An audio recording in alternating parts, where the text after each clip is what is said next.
नमस्कार, नमस्ते बिहार में राहुल ओझा आपके साथ और मैं हूं रुचिका राज आपके साथ। संगम नगरी प्रयागराज में आज से महाकुंभ की शुरुआत हो गई है। देश दुनिया से आए श्रद्धालु त्रिवेणी में स्नान करने पहुंचे हैं। सुबह से ही श्रद्धालु संगम में आस्था की डुबकी लगा रहे हैं। अब तक 60 लाख से ज्यादा श्रद्धालुओं ने स्नान किया है। हर रोज श्रद्धालुओं का तांता लगा हुआ है। लोग संगम में स्नान करने के बाद मंदिरों में दर्शन पूजन कर रहे हैं। आज पौष पूर्णिमा का पहला स्नान पर्व है। पूर्णिमा तिथि की शुरुआत सुबह 5:03 से हो चुकी है। पहला अमृत स्नान मकर संक्रांति के अवसर पर मंगलवार 14 जनवरी यानी कल होगा। शाही स्नान का ब्रह्म मुहूर्त सुबह 6:15 पर शुरू होगा। सबसे पहले महानिर्वाणी अखाड़े के नागा सन्यासी स्नान करेंगे। महानिर्वाणी अखाड़े के साथ ही श्री शंभू पंचायती अटल अखाड़ा भी स्नान करेगा।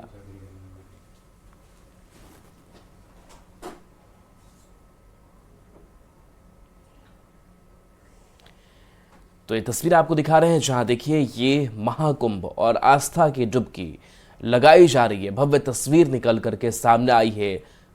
लंबे वर्षों का इंतजार और इस इंतजार के बाद आज कुंभ नगरी में श्रद्धालु पहुंच चुके हैं, जहां आस्था की डुबकी लगाई जा रही है। साधु संतों का समागम है। त्रिवेणी में आस्था की डुबकी और भव्य विहंगम अलौकिक दृश्य जो है आज प्रयागराज के इस महाकुंभ से सामने आया है। तो सुबह से ही ये स्नान लोग कर रहे हैं।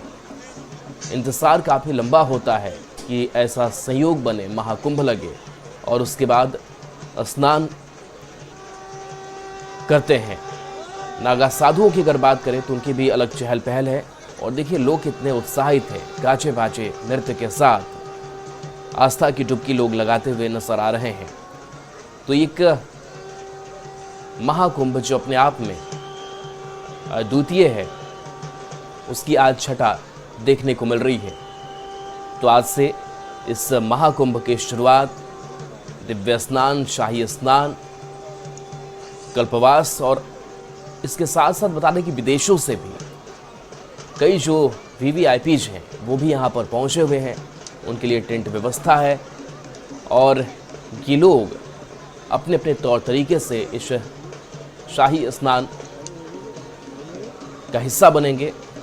और देखिए यही सनातन की खूबसूरती है। सनातन की तरफ लोगों का खिंचाव है कि लोग विदेशों से भी, चाहे वो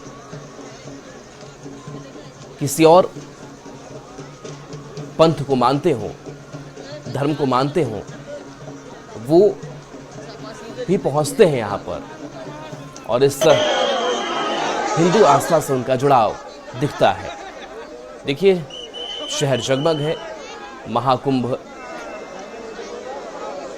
में लगातार रोशनी है और इन सब के बीच पूरे देश विदेश से लोगों का यहाँ जुटान हुआ है। तो हिंदुत्व, सनातन कैसे लोगों को आकर्षित करता है और भारत की तरफ लोग कैसे विदेश के लोग भी खींचे चले आते हैं, उसकी एक बानगी यहाँ दिखाई देती है। तो अपने अपने सामानों के साथ लोग यहाँ पर पहुँचे हुए हैं। प्रशासन की भी पूरी व्यवस्था इस महाकुंभ मेले को लेकर के, इस महाकुंभ में कहीं कोई कमी ना रहे, उसकी मुकम्मल तैयारी काफ़ी वक्त से चलती रही। योगी आदित्यनाथ भी लगातार दौरा करते रहे। प्रधानमंत्री नरेंद्र मोदी भी लगातार पूरी तैयारी को करीब से देखते रहे। लोगों को न्योता दिया गया कि आप आइए, कुंभ स्नान कीजिए, कुंभ का हिस्सा बनिए। और आज पूरे देश में, विदेश में इस महाकुंभ की धूम है।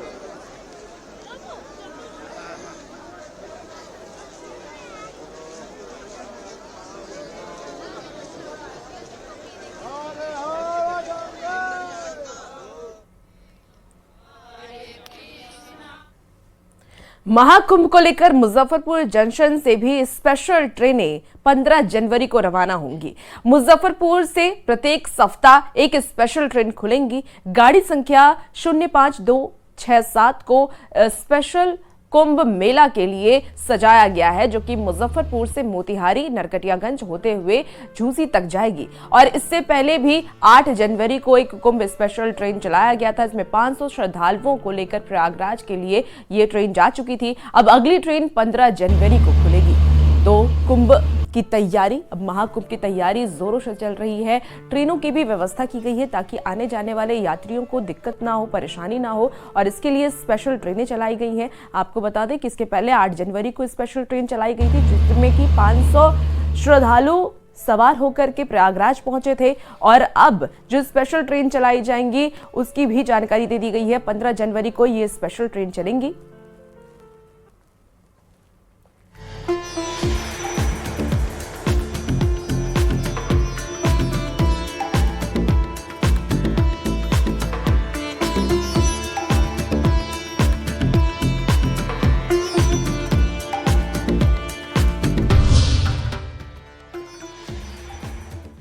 सोशल मीडिया एक्स पर आरजेडी का नया पोस्ट सामने आया है। अपशब्द के इस्तेमाल को लेकर के नया पोस्ट अब सामने आया है।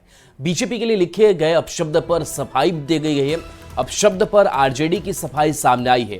आरजेडी ने इस शब्द का मतलब समझाया है, जिसकी बातों का कोई भरोसा नहीं, अपने तथ्यों से पलटने वाला, मिश्रित स्वभाव के दोहरे चरित्र के व्यक्ति। तो देखिए आरजेडी की सफाई वाले इस पोस्ट में नीचे पहले का पोस्ट है जिसकी भाषा पर बवाल हुआ, उसके बाद आरजेडी को सफाई देनी पड़ी है।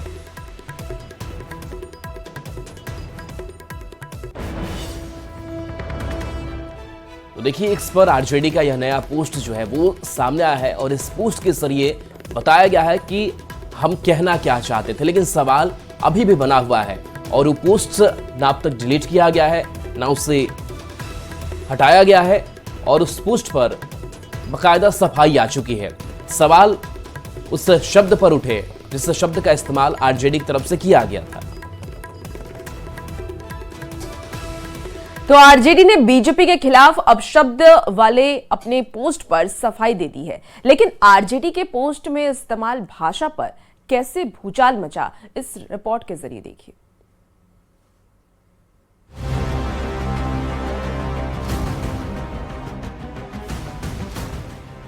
बिहार में विधानसभा चुनाव को लेकर सियासी पारा हाई है। विधानसभा चुनाव की सियासी लड़ाई अब गाली देने पर आ गई है। आरजेडी ने तेजस्वी यादव का वीडियो शेयर करते हुए बीजेपी नेताओं के खिलाफ ऐसा पोस्ट कर दिया जिसे हम बोल नहीं सकते हैं। आरजेडी के official social media platform x के हैंडल से किए गए इस पोस्ट से बिहार की सियासत सुलग गई है। इस पोस्ट में बीजेपी नेताओं के खिलाफ बेहद अपमानजनक और अपशब्द का इस्तेमाल किया गया है। इस पोस्ट के साथ तेजस्वी यादव के एक बयान को भी टैग किया गया है और बिहार को विशेष राज्य के दर्जे पर केंद्र की सरकार से जवाब मांगा गया है। हालांकि वीडियो में तेजस्वी यादव ने ऐसा कुछ नहीं कहा है जिसे आरजेडी की तरफ से पोस्ट किया गया है। ये बात का बतंगड़ बनाने वाले लोग बनाते हैं। जो बिहार की बात कर रहे हैं, बताओ ना बिहार को विशेष राज्य का दर्जा कब दोगे? बड़ी चिंता आपको बिहार की। तो बीजेपी नेताओं के खिलाफ अपशब्द का इस्तेमाल कर आरजेडी बुरी तरीके से फंस गई है। बीजेपी और जेडीयू ने आरजेडी के इस पोस्ट पर गहरी आपत्ति जताई है। जेडीयू और बीजेपी नेताओं ने कहा इस पोस्ट की भाषा से आरजेडी की संस्कृति झलकती है। राष्ट्रीय जनता दल के ऑफिशियल ट्वीट से क्या नेतृत्व की सहमति से एक राजनीतिक दल के बारे में इस ढंग की टिप्पणी की गई? लिखने वाले का हाथ नहीं कांपा और राष्ट्रीय जनता दल की जो पुरातन संस्कृति है, लगता है अभी तक उसका पीछा नहीं छूटा है। आरजेडी ने ये बात बता दिया कि 2005 के पहले जो लालू जी का जंगल राज शासन था, आज भी कितना भी भेड़िया खाल ओढ़ ले वो कभी भी अपना चेहरा नहीं बदल सकता है। तो आरजेडी ने भी अपना खाल आज उतार दिया, उतार कर बता दिया कि 2005 का ही विपक्ष है, कोई नयापन आज नहीं आया है। न ये समाजवादी हैं, न कभी गरीबी देखा है, गरीबी पर मजाक करने वाले लोग हैं। ये वही हैं दूसरों को गाली देने वाले। आरजेडी की पोस्ट पर जेडीयू बीजेपी की तरफ से दिए गए बयान पर आरजेडी मुख्य प्रवक्ता शक्ति सिंह यादव ने पलटवार किया है। शक्ति यादव ने दावा किया है कि सोशल मीडिया पर पोस्ट किया शब्द संसदीय है और असंसदीय नहीं है। ट्विटर हैंडल के शब्द संसदीय हैं, असंसदीय नहीं है। जरा शब्दावलियों को पहचानिए, ज्ञानवर्धन करिए, नहीं तो कहीं ट्यूशन जाके करिए। आरजेडी ने बीजेपी नेताओं के लिए ऐसे शब्द का इस्तेमाल किया जिस पर सियासी बवाल मचा हुआ है। आरजेडी की पोस्ट पर एनडीए तीखे सवाल कर रही है। सियासत में भाषाई मर्यादा तार तार हो गई है। विधानसभा चुनाव से पहले सियासी लड़ाई अब गाली देने पर उतर आई है। न्यूज 18 के लिए पटना से संजय कुमार, आनंद अमृतराज और शैलेंद्र कुमार की रिपोर्ट।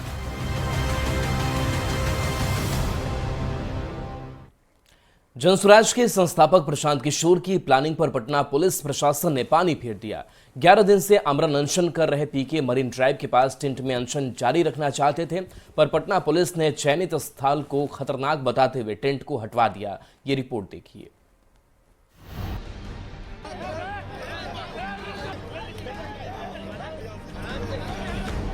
बीपीएससी छात्रों के समर्थन में आमरण अनशन कर रहे जनसुराज के संस्थापक प्रशांत किशोर की प्लानिंग पर पटना पुलिस प्रशासन ने रविवार को पानी फेर दिया। मरीन ड्राइव के नजदीक बन रहे टेंट को पुलिस ने हटवा दिया और टेंट लगाने के काम को पूरी तरीके से बंद करवा दिया। 2 जनवरी से चल रहे आमरण अनशन को प्रशांत किशोर इसी कैंप में आगे भी जारी रखना चाहते थे और प्रशासन ने इसे रोक दिया। प्रशासन ने उनके मंसूबे पर पानी फेर दिया और प्रशासन साफ कह रहा है कि हमसे कोई अनुमति नहीं ली गई थी। निजी जमीन है, लेकिन मरीन ड्राइव के आसपास का इलाका है, हम यहां पर अनुमति नहीं देते हैं। यही वजह है कि यहां पर टेंट लगाने से पहले ही हटा दिया गया है। राजधानी में मरीन ड्राइव के पास L&T कंस्ट्रक्शन कंपनी की साइट के बगल में काफी जोर शोर के साथ टेंट बनाया जा रहा था। शनिवार से मजदूर काम कर रहे थे। पटना पुलिस प्रशासन को खबर मिली थी कि इसी टेंट में पीके अनशन को जारी रखने वाले हैं। पुलिस प्रशासन की टीम लाव लश्कर के साथ पहुंची और काम कर रहे मजदूरों को हटा दिया। दलील दी गई कि टेंट के लिए चयनित स्थल खतरनाक है और बगैर अनुमति के टेंट का निर्माण नहीं कराया जा सकता। प्रशासन से अस्थायी टेंट बनाने के लिए भी अनुमति नहीं ली गई थी। जब हम घर बनाते, मतलब जब हम रहने का व्यवस्था कर लेते, प्रशांत जी यहाँ आते, तब एक सूचना हम सिर्फ देते। इसमें अनुमति लेने की आवश्यकता कहाँ है? इधर बीपीएससी के खिलाफ बयान देकर कानूनी पचड़े में पड़े चर्चित कोचिंग संचालक गुरु रहमान लीगल नोटिस भेजे जाने पर भड़क उठे। लीगल नोटिस का जवाब देने के बजाय गुरु रहमान ने बीपीएससी को चुनौती दे डाली और कहा कि जान दे दूंगा लेकिन माफी नहीं मांगूंगा। रहमान सर ने यह भी कहा कि वो जेल जाने से भी नहीं डरते। बिल्कुल, किसी भी परिस्थिति में माफी हम नहीं मांगेंगे, किसी भी परिस्थिति में माफी नहीं मांगेंगे, क्योंकि अध्यक्ष साहब और सचिव ये दोनों झूठ बोल रहे हैं। 30 अक्टूबर को इन्होंने जो कुछ कहा था उसी बात को 100% हम लोगों ने बाहर कहा है। बीपीएससी की ओर से खान सर और गुरु रहमान को लीगल नोटिस भेजा गया है। बिहार लोक सेवा आयोग के वकील ने लीगल नोटिस भेजकर दोनों से जवाब मांगा है। नोटिस के जरिए पूछा गया है कि आपने कैसे ये कहा कि बीपीएससी की सीट बेची जा रही है। देखना होगा कि दोनों शिक्षक अपने बचाव में लीगल नोटिस के जवाब में क्या लिखते हैं। पटना संवाददाता संजय कुमार और रजनीश के साथ ब्यूरो रिपोर्ट, न्यूज 18। और इसी बीच बड़ी खबर आ रही है। आज समस्तीपुर में सीएम नीतीश कुमार की प्रगति यात्रा है। 600 करोड़ की योजनाओं की सौगात सीएम नीतीश कुमार की तरफ से दी जाएगी। उजियारपुर प्रखंड के रायपुर गांव में ये कार्यक्रम होना है। 51 योजनाओं का शिलान्यास और उद्घाटन सीएम करेंगे। आपको बता दें कि मुक्तापुर रेलवे गुमटी पर ROB का शिलान्यास होगा। अंबेडकर कल्याण छात्रावास की सौगात भी दी जाएगी। इमरजेंसी रिस्पांस फैसिलिटी कम ट्रेनिंग सेंटर का तोहफा भी सीएम नीतीश कुमार की तरफ से दिया जाएगा। तो आज समस्तीपुर में सीएम नीतीश कुमार की प्रगति यात्रा, कल मधुबनी में सीएम नीतीश कुमार मौजूद थे और आज समस्तीपुर जाएंगे, जहां पर कई योजनाओं का उद्घाटन और शिलान्यास करेंगे सीएम नीतीश कुमार। प्रगति यात्रा के दूसरे चरण में सीएम नीतीश कुमार ने मधुबनी के लिए एक खजाना खोल दिया। सीएम नीतीश कुमार ने मधुबनी के लिए 1000 करोड़ की योजना की सौगात दी। सीएम ने मधुबनी के लिए बड़े बड़े ऐलान किए।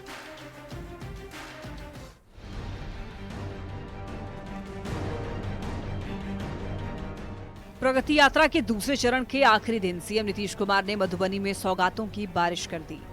सीएम ने मधुबनी को 1000 करोड़ की योजनाओं की सौगात दी। सीएम नीतीश ने 140 योजनाओं का उद्घाटन और शिलान्यास किया। मुख्यमंत्री का मुख्य कार्यक्रम दुर्गीपट्टी गांव में था, जहां उन्होंने आंगनबाड़ी केंद्र का निरीक्षण किया, जीविका दीदियों के स्टॉल का जायजा लिया।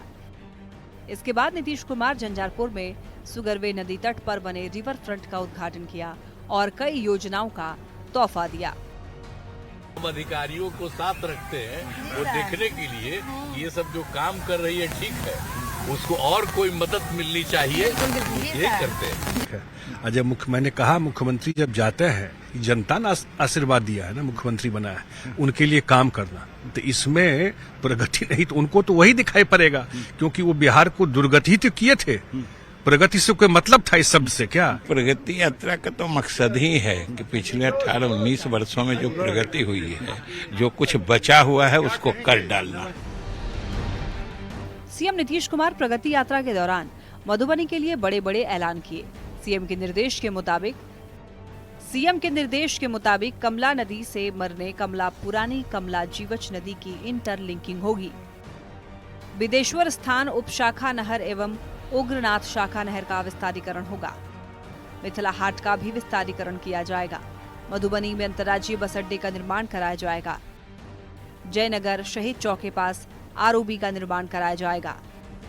मधुबनी शहर के लिए रिंग रोड का निर्माण किया जाएगा। कनकपुर से जगतपुर तक सड़क निर्माण कराया जाएगा। सड़क को पंडौल बाईपास से जोड़ा जाएगा। बनगामा गांव के पास 500 एकड़ जमीन में औद्योगिक क्षेत्र का विकास होगा। मधुबनी हवाई अड्डे को उड़ान योजना में शामिल करने के लिए केंद्र से अनुरोध किया जाएगा। मां सीता एवं प्रभु श्री राम के प्रथम मिलन स्थल फुलहर स्थान पर्यटन स्थल के रूप में विकसित होगा। सीएम नीतीश कुमार ने मधुबनी के लिए सरकार का खजाना खोल दिया। सीएम ने सौगातों की बारिश कर दी। न्यूज़ 18 के लिए मधुबनी से अमित कुमार की रिपोर्ट। छात्र और युवाओं के मुद्दे को लेकर के पूर्णिया सांसद पप्पू यादव ने रविवार को बिहार बंद बुलाया। इसका बुरा परिणाम राजधानी पटना समेत पूरे बिहार में देखने को मिला। बंद के नाम पर पप्पू यादव के समर्थकों ने जमकर उत्पात मचाया और जबरदस्त तरीके से दिन भर तोड़फोड़ और आगजनी करती दिखे। बीजेपी ने यह आरोप लगाया है कि बंद में छात्र या युवा नहीं बल्कि पप्पू यादव के गुंडे शामिल थे। ये रिपोर्ट देखिए।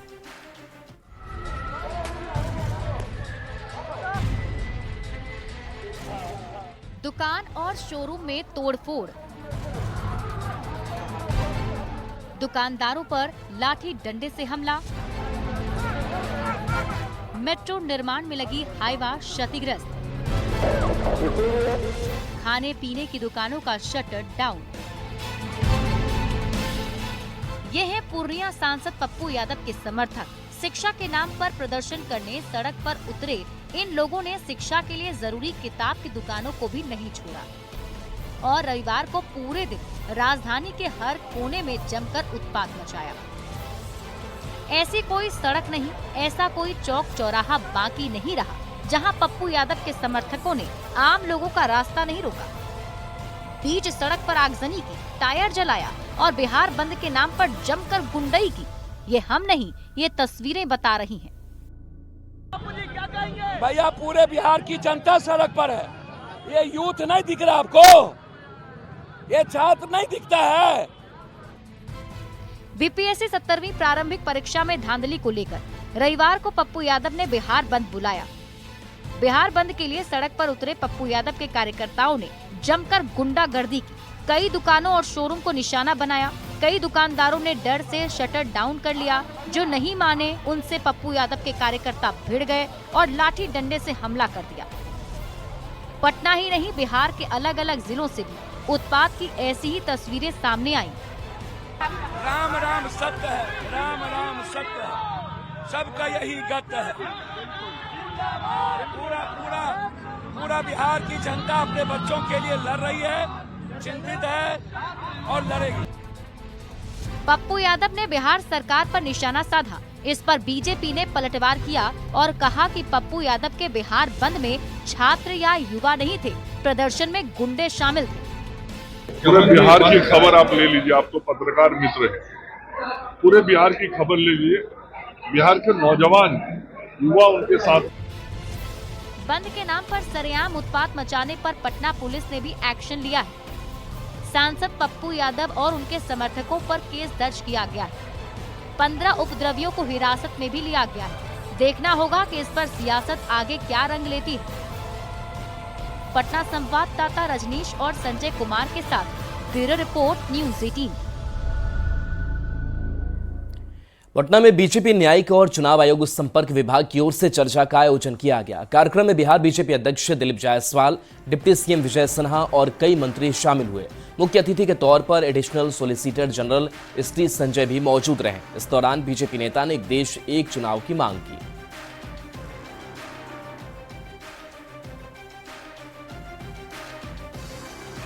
प्रयास किया जा रहा है।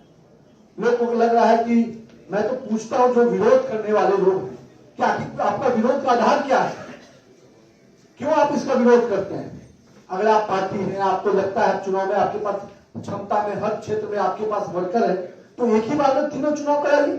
लोग केवल विरोध के लिए विरोध कर रहे हैं। मैं बताना चाहता हूं, आदरणीय नरेंद्र मोदी जी के नेतृत्व में देश जो आज एक नए रास्ते पे आगे बढ़ चला है, देश जो नई ऊंचाइयों को छू रहा है, देश जो पुराने घिसे पीटे व्यवस्थाओं को बदल के नई व्यवस्थाओं के साथ दुनिया में अपनी पहचान बना रहा है।